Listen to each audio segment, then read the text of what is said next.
Dear Jill, I don't really know how to say this without it making me sound like a horrible person, but that's what you're here for, so I thought I'd let you know anyway. So, I didn't never ever ever go on with my mum. I moved out at the age of 15 and I moved in with my nan, and we were really close.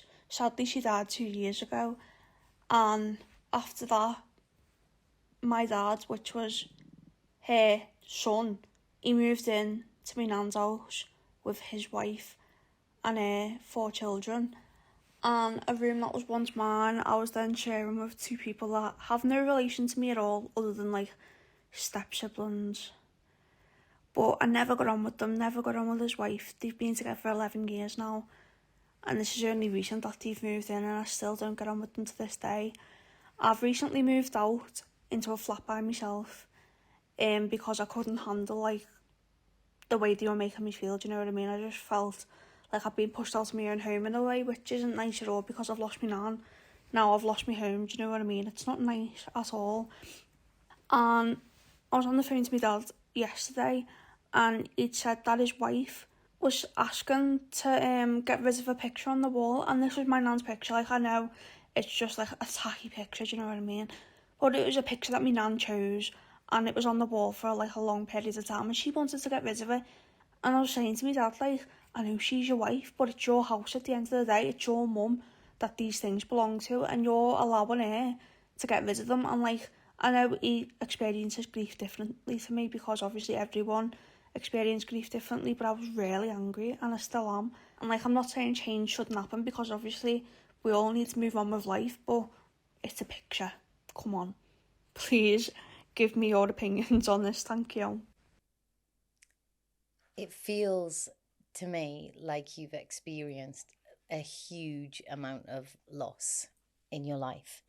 And what you've been through already, Ruby, is more than some people would have to deal with in their lifetime. So you started this message saying something like, this makes me sound like a horrible person. It doesn't. It doesn't, not by any stretch of the imagination. That is such a difficult situation, what you've been through. And of course, you're going to feel abandoned. Of course, you're going to feel pushed out. Of course, you're going to feel like, you don't feel like you belong, and that the one place that you had and the one person that you felt close to is gone. And that's just, all of those things are so much for for anybody to deal with, let alone a young person. So don't be hard on yourself about that at all. That's a huge amount that you're going through. The picture situation as well. I think if you I totally understand what you're saying. I totally and utterly get what you're saying, because first of all, you want your dad to stand up for himself and for his mum and to keep that picture on the wall.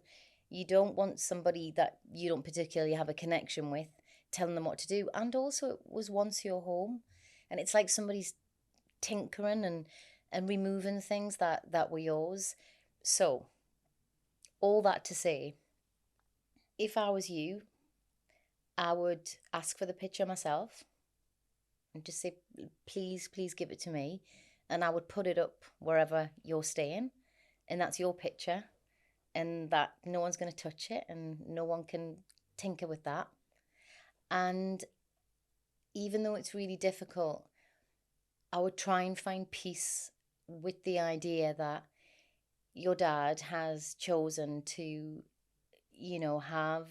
have a family. He's met somebody, and he has a family, and they're going to do things in a way that might not make you feel great or might not make you feel included, but it's almost like accepting that is going to set you free. Because a lot of people who have similar sort of experiences to yours, they will always say, like, my friends, the people in my life are my chosen family. Like, it's not just about having blood relations, it's about choosing people that you love and they become your family. And for you, that's what you'll do. You'll go through your life and you will meet people, and you will decide who you want to have, and you will decide who to bring in, and then you'll create your own family, and that's what you'll have.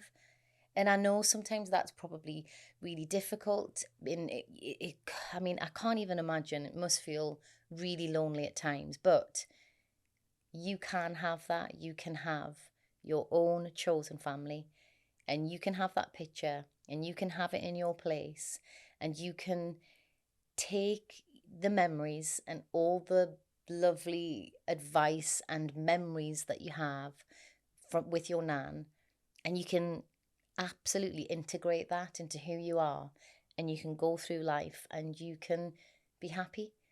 Because I think sometimes when you experience such a huge amount of trauma and loss when you're younger, you can kind of go through life feeling like it's always going to be a battle.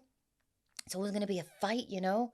It doesn't have to always be a fight. Like, you are allowed to be happy, you are allowed to flourish, you are allowed to thrive, and you're totally capable of doing that. The fact that you've rang in today and left that message and been that honest and trying to work it all out, that's what it means. It means you're a seeker. It means you're somebody who is trying to like work things out. So take the picture for yourself, accept that your dad has chosen to live his life in a way that might not feel aligned with who you are or who you want to be, and you go and kick some ass.